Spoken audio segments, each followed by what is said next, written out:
Hi friends, ഇന്ന് കൽക്കട്ടയിൽ നിന്ന് ജാർഖണ്ഡിൻ്റെ തലസ്ഥാനം റാഞ്ചിയിലേക്കാണ് ലക്ഷ്യസ്ഥാനം. നമ്മുടെ ഇന്ത്യൻ ക്രിക്കറ്റിൻ്റെ മുൻ ക്യാപ്റ്റൻ MS ധോണിയുടെ നാട്ടിലേക്കാണ്. 405 കിലോമീറ്ററുണ്ട് യാത്ര. രാത്രി 5 മണിയോടുകൂടി ഞാൻ റാഞ്ചിയിൽ എത്തി. കൽക്കട്ടയിൽ നിന്ന് രാവിലെ 5:30 യാത്ര തുടങ്ങിയത്. നമ്മൾ യാത്ര തുടങ്ങിയപ്പോൾ ബംഗാളിലൂടെ ഒത്തിരി യാത്ര തുടങ്ങി. ഒത്തിരി കൃഷിഭൂമികളും അതുപോലെ തന്നെ കാലി വളർത്തലുകളും ഇതൊക്കെ ഇന്ത്യയുടെ പല സംസ്ഥാനങ്ങളിലും കണ്ട പോലെ തന്നെ യാത്ര തുടങ്ങി വരുമ്പോൾ NHലാണ് കാണുന്ന. എന്തോ നമുക്ക് ലെഫ്റ്റ് സൈഡിൽ കൂടെയാണ് പോകേണ്ടത്, പക്ഷെ അവിടെയെല്ലാം ട്രക്കുകൾ കണ്ടമാനം പിടിച്ചിട്ടിരിക്കുകയാണ്. എന്തോ ആക്സിഡൻ്റാണ് മുന്നിൽ നടന്നിരിക്കുന്നത് എന്ന് തോന്നുന്നു. ഞങ്ങൾ കുറച്ച് പേരെല്ലാം, അതായത് 3 വീലർ, അതായത് ഓട്ടോറിക്ഷ, അതേപോലെ 2 വീലറുകളെല്ലാം ഇങ്ങോട്ട് വരുന്ന ലൈനിലേക്ക് കയറി ഓപ്പോസിറ്റ് ഡയറക്ഷനിലേക്ക് സഞ്ചരിച്ചു കൊണ്ടിരിക്കുകയാണ്. കിലോമീറ്ററുകളോളം നിങ്ങൾ ഈ കണ്ടിരിക്കുന്നത് പോലെ തന്നെ ട്രക്കുകളൊക്കെ ഇങ്ങനെ പിടിച്ചിട്ടിരിക്കുകയാണ്. നമ്മളൊരു കാര്യം ആലോചിക്കുമ്പോൾ ഈ ട്രക്കുകളൊക്കെ ഓരോ ചരക്കുമെടുത്ത് എത്തേണ്ടടുത്ത് എത്താൻ വളരെയധികം ബുദ്ധിമുട്ടുണ്ട് നമ്മുടെ റോഡിലൂടെ. ഓരോ ടോൾ ബൂത്തിലായാലും ഒത്തിരി ദൂരങ്ങളാണ് അവർ ഇങ്ങനെ ലൈനായിട്ട് കിടക്കുന്നത്. പല സ്ഥലത്തും പല പ്രശ്നങ്ങളുള്ളപ്പോഴൊക്കെ ഇതേപോലെ തന്നെ ട്രക്കുകളെ പിടിച്ചിടുകയാണ്. 2 വീലറുകൾക്ക് അങ്ങനെ പ്രശ്നമൊന്നുമില്ല, അവർക്കിങ്ങനെ കടന്നു പോവാം. അങ്ങനെ ഞാൻ ഒത്തിരി ദൂരം ഇതൊക്കെ ആലോചിച്ച് യാത്ര ചെയ്തുകൊണ്ടിരിക്കുമ്പോൾ നമ്മുടെ എന്താ പറയുക, ഇന്ത്യ മഹാരാജ്യത്തിലുള്ള പല ചരക്കുകളും കേരളത്തിലേക്കും തിരിച്ചും അങ്ങോട്ടും ഇങ്ങോട്ടും യാത്ര ചെയ്യുന്ന ട്രക്ക് ഡ്രൈവർമാരെ പറ്റിയാണ് ആലോചിച്ചത്. നമ്മൾ വിചാരിക്കുന്ന അത്ര ഓരോ ബ്ലോക്കോ അല്ലെങ്കിൽ എന്തെങ്കിലും പ്രശ്നം ഉണ്ടായാൽ വിചാരിക്കുന്ന അത്ര സുഖകരമായല്ല അവരുടെ യാത്ര. വളരെയധികം ബുദ്ധിമുട്ടും ക്ലേശവുമാണ്. ചിലപ്പോൾ ഇങ്ങനെയുള്ള വിഛിന്നമായ സ്ഥലത്തൊക്കെ അവർ പെട്ടുപോയാൽ ഒരു രക്ഷയുമില്ല. കാരണം അവർക്ക് അടുത്ത് കടകളോ അല്ലെങ്കിൽ മറ്റു സൗകര്യങ്ങളോ ഒന്നും കിട്ടില്ല.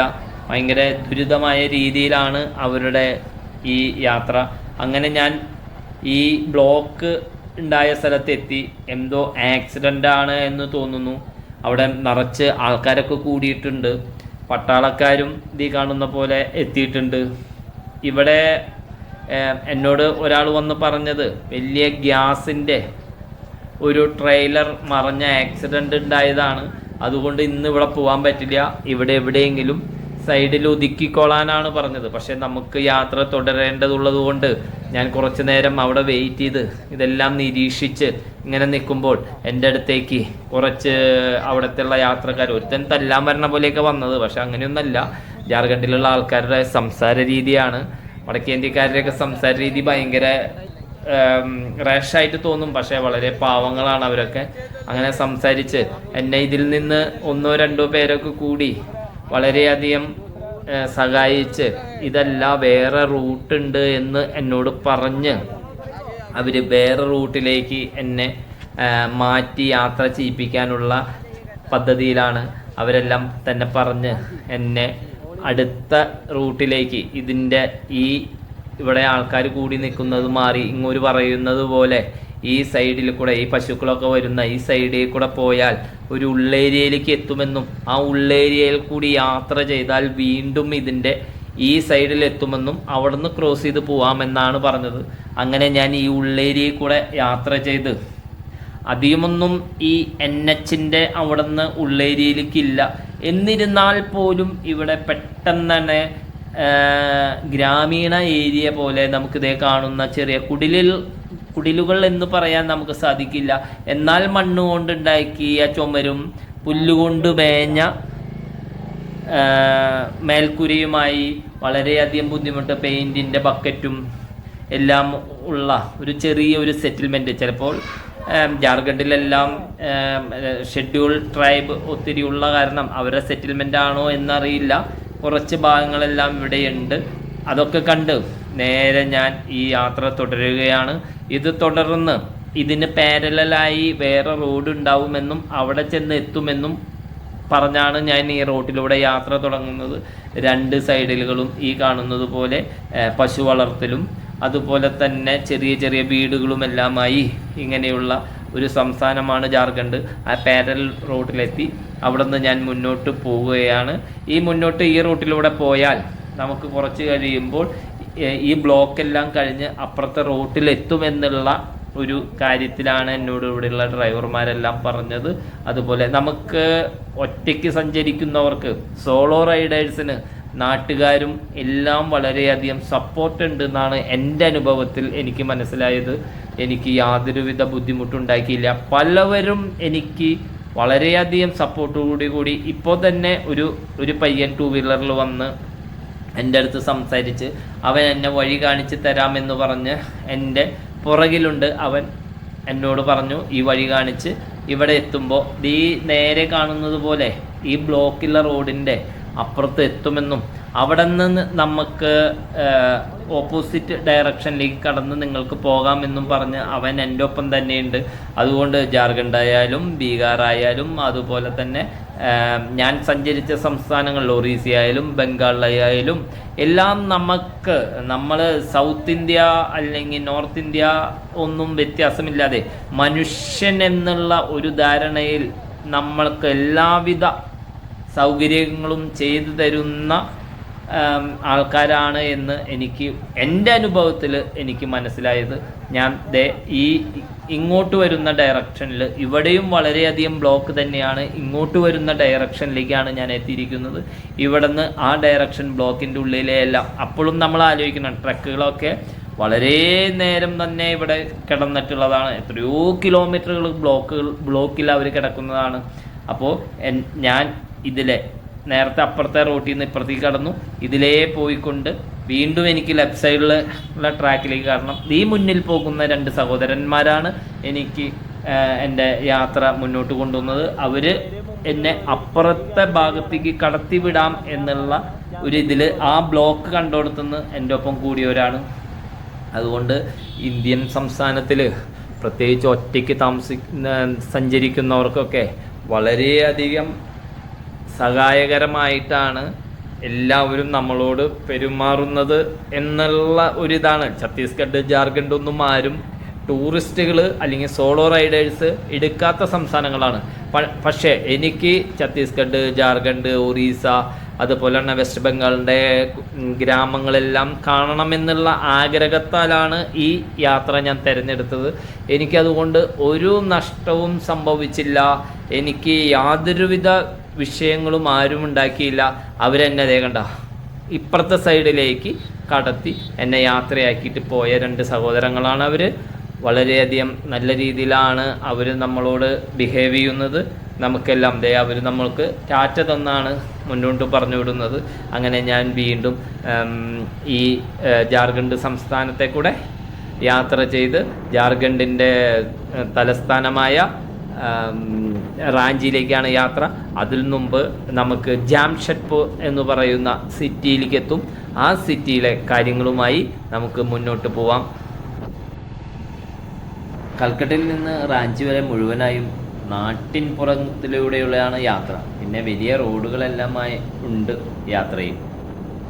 ദേ കാണുന്നത് പോലെ ഇവിടെ നിന്ന് ജാംഷഡ്പൂർ 85 കിലോമീറ്ററും അതുപോലെ തന്നെ റാഞ്ചിയിലേക്ക് 208 കിലോമീറ്ററുമാണ് സൈൻ ബോർഡിൽ കാണിക്കുന്നത്. അതുപോലെ ഇവിടെയെല്ലാം തന്നെ ഒത്തിരി കൃഷി ഇറക്കാനുള്ള ഭൂമിയുണ്ട്. അതുപോലെ തന്നെ കൃഷി ചെയ്യുന്ന ഭൂമിയുണ്ട്. നെൽകൃഷി ചെയ്ത പാടങ്ങളും അത് കൊയ്ത്ത് കഴിഞ്ഞ് പാടത്ത് പശുക്കളെ മേയാൻ വിട്ടിരിക്കുന്നത് നമുക്ക് വഴിനീളെ കാണാം. പശു വളർത്തലും കൃഷിയും തന്നെയാണ് ഏറെക്കുറെ ഗ്രാമങ്ങളിലെല്ലാം. ഇന്ത്യൻ ഗ്രാമങ്ങളിലെ കൃഷിക്കാരുടെ ശ്രമഫലമായാണ് നമ്മുടെ നാട്ടിൽ യഥാർത്ഥമായ ഭക്ഷണവിഭവങ്ങളുടെ ഉൽപ്പന്നങ്ങൾ സമൃദ്ധിയായി കിട്ടുന്നത്. അങ്ങനെ ഇതെല്ലാം ആലോചിച്ച് ഞാൻ അതുപോലെ ഗാന്ധിജി പണ്ട് പറഞ്ഞതുപോലെ ഇന്ത്യയുടെ ആത്മാവ് ഗ്രാമങ്ങളിലാണ് എന്ന് ഇന്നും അത് സത്യം തന്നെയാണ്. ഇന്ത്യ എന്തെന്നറിയാൻ ഇന്ത്യയുടെ ഗ്രാമങ്ങളും അതോടൊപ്പം നമ്മുടെ സിറ്റികളിലൂടെയും സഞ്ചരിക്കണം. നമ്മൾ വലിയൊരു സംഭവം തന്നെയാണ്.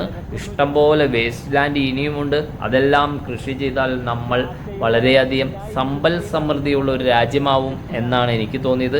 അതെല്ലാം ആലോചിച്ച് ഞാൻ സഞ്ചരിക്കുമ്പോൾ ജാംഷഡ്പൂരിലേക്കാണ് അടുത്തതായി ഞാൻ എത്തിയിരിക്കുന്നത്. ഈ കാണുന്നതാണ് ജാംഷഡ്പൂർ ടൗൺ. അതിലൂടെയുള്ള യാത്രയാണ് നമ്മുടേത്.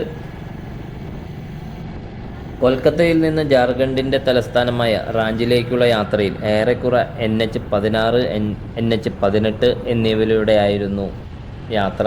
ജാർഖണ്ഡ് സംസ്ഥാനത്തിലേക്ക് കടന്നപ്പോൾ സൈൻ ബോർഡ് ഒന്നും തന്നെ ഞാൻ കണ്ടില്ല.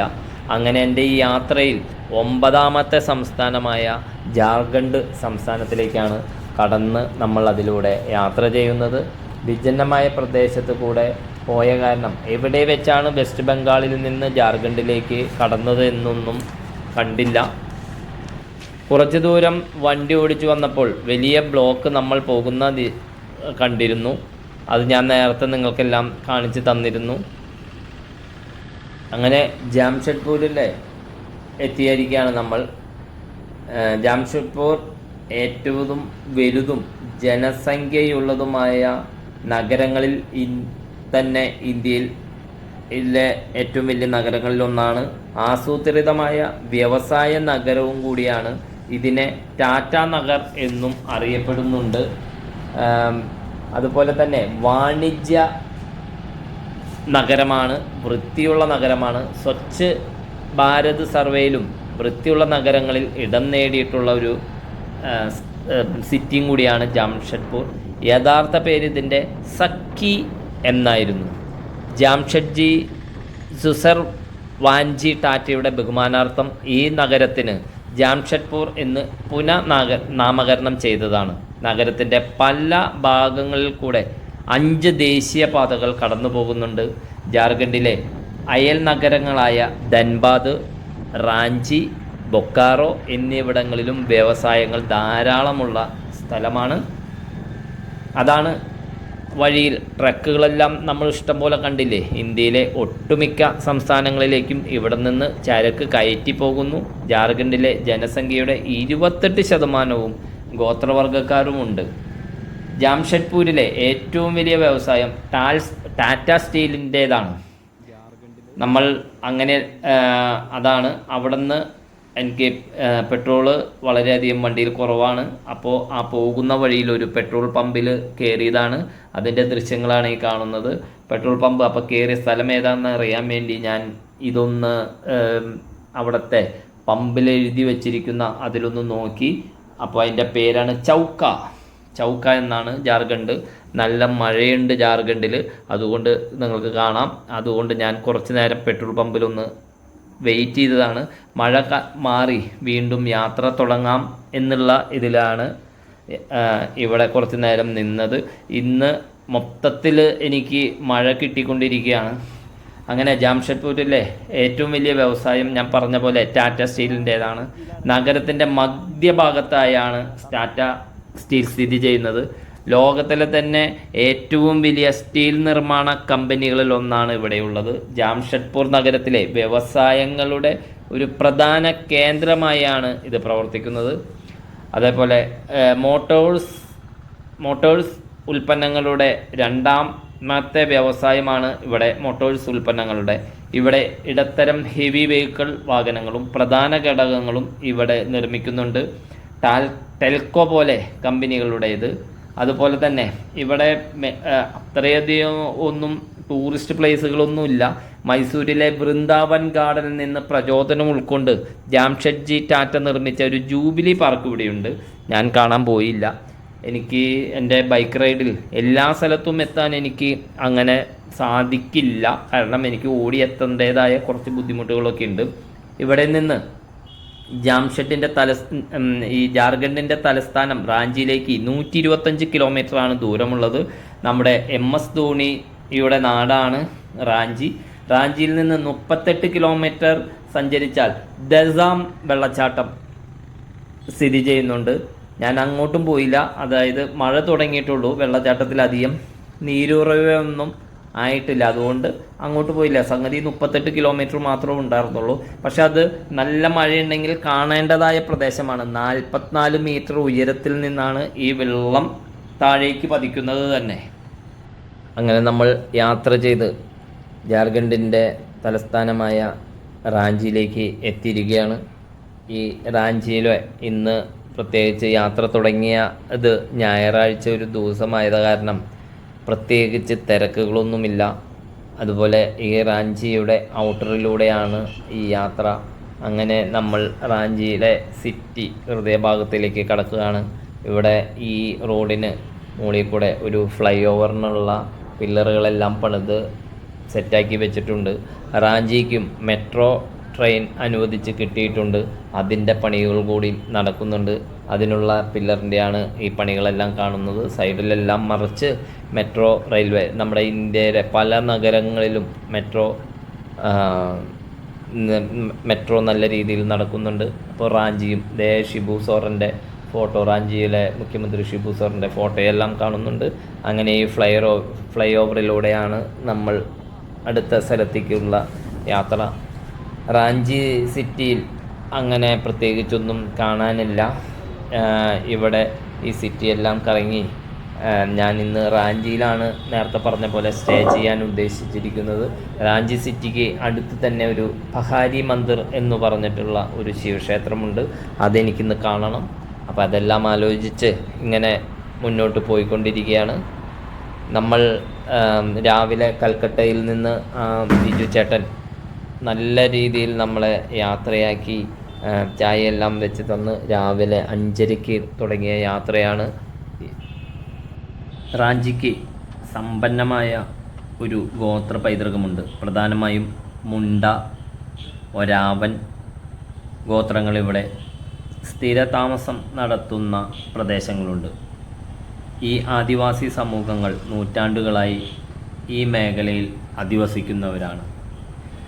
സിറ്റി പ്ലാനഡ് സിറ്റി ആണെങ്കിലും ഒത്തിരി റിക്ഷ, അതായത് മനുഷ്യൻ ചവിട്ടി പോകുന്ന, അതേ കാണുന്നത് പോലെ മനുഷ്യൻ ചവിട്ടി ആൾക്കാരെ കൊണ്ടുപോകുന്ന റിക്ഷാവാലകൾ ഒത്തിരി ഇതിലെ കാണാം. അത് ഒറീസയിലും ജാർഖണ്ഡിലും ബീഹാറിലും വെസ്റ്റ് ബംഗാളിലെല്ലാം ധാരാളം കണ്ടു. ഞാൻ നേരത്തെ പറഞ്ഞിരുന്നു റാഞ്ചി ജാർഖണ്ഡിൻ്റെ തലസ്ഥാന നഗരമാണെന്ന്. അതിൻ്റേതായ നല്ല കാഴ്ചകളും സുഖകരമായ കാലാവസ്ഥയും കൊണ്ട് റാഞ്ചി പ്രസിദ്ധമാണ്. ഈ നഗരം കുന്നുകളാൽ ചുറ്റപ്പെട്ടതാണ്. വെള്ളച്ചാട്ടങ്ങൾ, അതുപോലെ തന്നെ കാടുകൾ എന്നിവയിൽ ചുറ്റപ്പെട്ടിരിക്കുന്നു. ജാർഖണ്ഡിൽ വിദ്യാഭ്യാസവും ഒത്തിരി വലിയ വലിയ കോളേജുകളും എല്ലാമുള്ള ഒരു സിറ്റിയാണ്. അതുപോലെ തന്നെ റാഞ്ചി ഇന്ത്യയുടെ മുൻ ക്രിക്കറ്റ് ക്യാപ്റ്റൻ മഹേന്ദ്ര സിംഗ് ധോണിയുടെ സ്വദേശവുമാണ്. ഞാൻ നേരത്തെ അത് പറഞ്ഞിട്ടുണ്ടായിരുന്നു. റാഞ്ചിയിലും സമീപ പ്രദേശങ്ങളിലും റോക്ക് ഗാർഡൻ, അതുപോലെ തന്നെ വെള്ളച്ചാട്ടങ്ങളെല്ലാം ഉണ്ട്. അതുപോലെ നഗരത്തിൻ്റെ സമ്പന്നമായ സാംസ്കാരിക പൈതൃകത്താൽ ആദിവാസി സമുദായങ്ങൾ വിവിധ രീതികളിലും ഉത്സവങ്ങളും ഇവിടെ ഓരോ സീസണുകളിലും കൊണ്ടാടുന്നു. ഇതൊക്കെയാണ് റാഞ്ചി സിറ്റി. നമ്മൾ ഇന്ന് ഞായറാഴ്ചയായ കാരണം ഞാൻ നേരത്തെ പറഞ്ഞിട്ടുണ്ടായിരുന്നു അധികം തിരക്കൊന്നുമില്ല സിറ്റിയിൽ. എന്നിരുന്നാലും നല്ല സിറ്റിയാണ്. നേരത്തെ ഔട്ടറിലെല്ലാം തന്നെ ജംഷഡ്പൂരിലെല്ലാം വളരെയധികം ഈ സിറ്റിയുടെ നടുവിലൊക്കെയുള്ള ഈ മീഡിയൻ വീതി കൂട്ടി അതിലെല്ലാം വൃക്ഷങ്ങൾ നട്ടുപിടിപ്പിച്ചിട്ടുണ്ടായിരുന്നു. റാഞ്ചിയിലെത്തിയപ്പോൾ അതില്ല. എന്നിരുന്നാലും കുഴപ്പമില്ല, നല്ല സിറ്റിയാണ്. ബീഹാർ സംസ്ഥാനത്ത് നിന്ന് സെപ്പറേറ്റ് ചെയ്തതാണ് ജാർഖണ്ഡ് സംസ്ഥാനം. അതുകൊണ്ട് ഇതിന് ഇന്ത്യയിലെ പശ്ചിമ ബംഗാൾ, ഛത്തീസ്ഗഡ്, ഉത്തർപ്രദേശ്, ബീഹാർ, ഒഡീഷ എന്ന് 5 സംസ്ഥാനങ്ങൾക്ക് അതിർത്തി പ്രദേശം കൂടിയുണ്ട്. ഇത് ജാർഖണ്ഡ് എന്ന പേര് ജാർ എന്ന വാക്കിന് വനമെന്നും ഗഡ് എന്നാൽ ഭൂമി എന്നും അർത്ഥമാക്കുന്നു. അതിനാൽ ജാർഖണ്ഡ് എന്നാൽ വനഭൂമി എന്നാണ് അർത്ഥമാക്കുന്നത്. വടക്കേന്ത്യൻ സംസ്ഥാനങ്ങളുടെ സിറ്റികളെല്ലാം നല്ല വൃത്തിയിലും അതുപോലെ തന്നെ നല്ല ഡെവലപ്ഡ് ആണെങ്കിലും ഗ്രാമീണ ഏരിയകളൊക്കെ വളരെയധികം ദുർബലവും മോശവുമാണ്. കൃഷിയും ഞാൻ നേരത്തെ പറഞ്ഞ പോലെ കാലി വളർത്തലും അതിനോടൊപ്പം തന്നെ ജീവിതവുമായി അവർ മുന്നോട്ട് പോകുന്നു.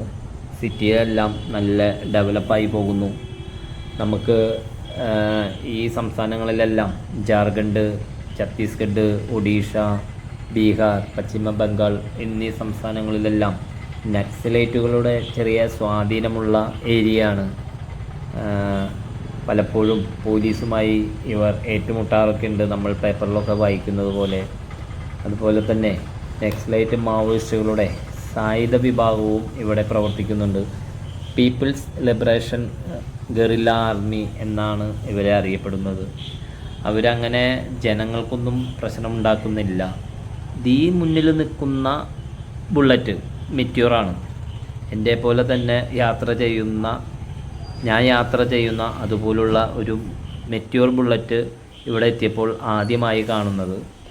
നമ്മൾ ഈ യാത്രയിൽ ഞാൻ റാഞ്ചിയിൽ സന്ദർശിക്കുന്ന അടുത്ത ഒരു ക്ഷേത്രമാണ് പഹാരി മന്ദിർ.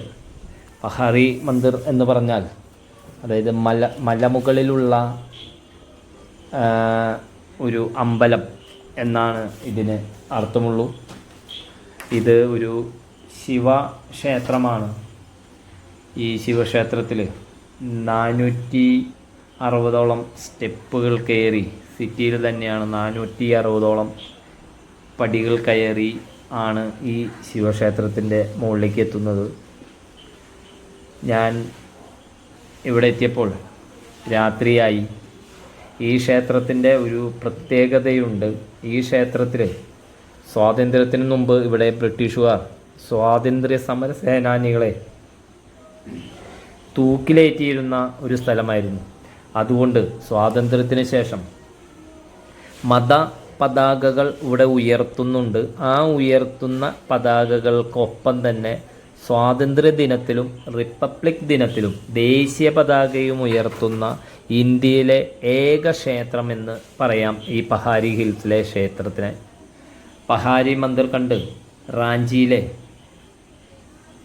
റാഞ്ചി സിറ്റിയിലെ അതിൻ്റെ മുകളിൽ നിന്ന് റാഞ്ചി സിറ്റിയിലെ എല്ലാ ഭാഗങ്ങളും നമുക്ക് കാണാൻ പറ്റും. അത്രയും ഉയരത്തിൽ നിൽക്കുന്നത് കാരണം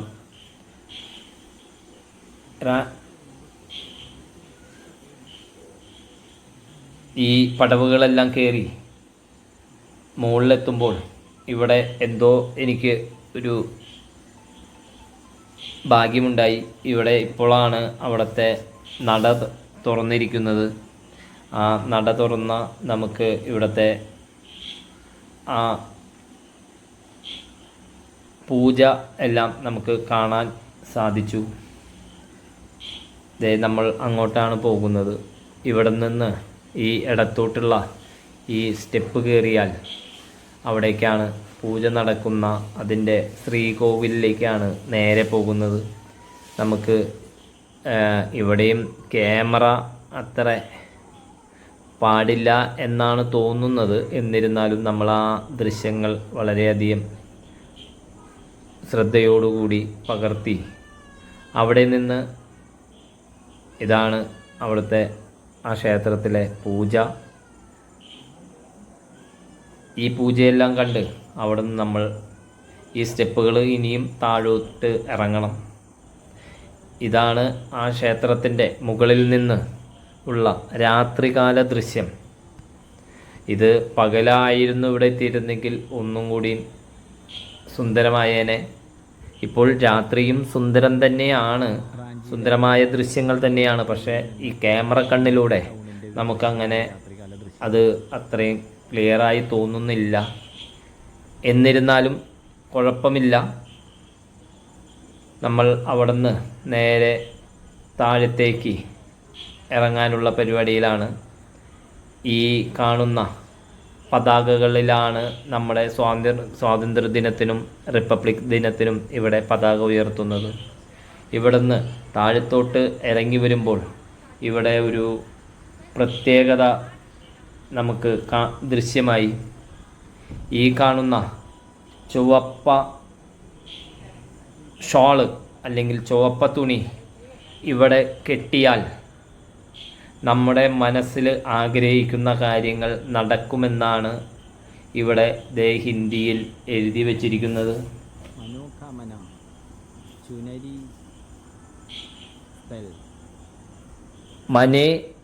മനേഖ മൻ ചുനരി സ്ഥൽ എന്നാണ് എഴുതിയിരിക്കുന്നത്. മനേഖ മൻ ചുനരി സ്ഥൽ, മനസ്സിലുള്ള ആഗ്രഹങ്ങൾ ഈ ഷോൾ ഇവിടെ കെട്ടിയാൽ സഫലമാകും എന്നാണ്. അവിടുന്ന് നേരെ ഈ സ്റ്റെപ്പുകളെല്ലാം ഇറങ്ങി താഴത്തെത്തി ഇവിടെ ഈ വഴിയോര കച്ചവടം, അതായത് നല്ല തട്ടുകടകളെല്ലാം ഉണ്ട്. നോണും വെജിറ്റേറിയനുമായ ഈ തട്ടുകടകളിൽ നിന്നാവാം ഇന്ന് വൈകിട്ടത്തെ ഭക്ഷണമെല്ലാം അവിടുന്ന് കഴിച്ച് ഈ സ്ട്രീറ്റിൻ്റെ തൊട്ടടുത്ത് തന്നെയാണ് ഞാൻ താമസിക്കുന്നത്, റൂമൊക്കെ എടുത്തിട്ടുള്ളത്. ഇവിടെ ഒത്തിരി പേരെല്ലാം ഇവിടെ ഭക്ഷണം കഴിക്കാൻ വന്നിട്ടുണ്ട്. ഇതാണ് ഞാൻ താമസിക്കുന്ന ഹോട്ടൽ ആകാശ് ദീപ് എന്ന് പറയും. ഇതാണ് എൻ്റെ ഈ ഇന്ത്യ മുഴുവൻ എന്നെ കൊണ്ടു നടക്കുന്ന എൻ്റെ ബുള്ളറ്റ് മീറ്റിയോർ. അവിടെ നിന്ന് ഹോട്ടലിലേക്കാണ് കയറുന്നത്. ഹോട്ടലിലുള്ള പണിക്കാരെല്ലാം ഇവിടെയെല്ലാം നല്ല ഹോട്ടലുമാണ്. നമ്മൾ വില പേശിയാലൊക്കെ നമുക്ക് ഒരു 500 രൂപ 600 രൂപയിലൊക്കെ നമുക്ക് റൂം കിട്ടും. ഇവിടെ നിന്ന് നേരെ ഞാൻ പിറ്റേ ദിവസം രാവിലെ ധോണിയുടെ, ഇന്ത്യയുടെ ക്രിക്കറ്റ് ക്യാപ്റ്റൻ ധോണിയുടെ വീട് കാണാനാണ് പോയത്. ആ പോകുന്ന വഴിയിലുള്ള ഒരു റോഡ് സൈഡിലുള്ള ഒരു കടക്കാരൻ്റെ നിന്ന് ഭക്ഷണം കഴിച്ചതാണ്. ഈ കാണുന്ന വീടാണ് ധോണിയുടെ, ഇന്ത്യൻ ക്രിക്കറ്റ് ക്യാപ്റ്റൻ MS ധോണിയുടെ ഫാം ഹൗസ് എന്ന് പറയാം. ഈ മതിൽക്കെട്ടും ഈ ഗേറ്റും ഇതിൻ്റെ ഉള്ളിൽ ആയുധധാരികളായ കാവൽക്കാരുടെ ഈ വീടിൻ്റെ ഈ വര സിമിലിയ എന്നാണ് ഇതിൻ്റെ പേര്, ഫാം ഹൗസിൻ്റെ. ഇവിടെ നിന്ന് നോക്കിയാൽ തന്നെ ഉള്ളിലോട്ട് ഗാർഡനും അതുപോലെ തന്നെ ഒത്തിരി മരങ്ങളൊക്കെ വെച്ച് പിടിപ്പിച്ച ഈ കാണുന്ന പോലെ അതിൻ്റെ അങ്ങേ അറ്റത്താണ്. നമുക്ക് വീടൊന്നും കാണാൻ പറ്റില്ല.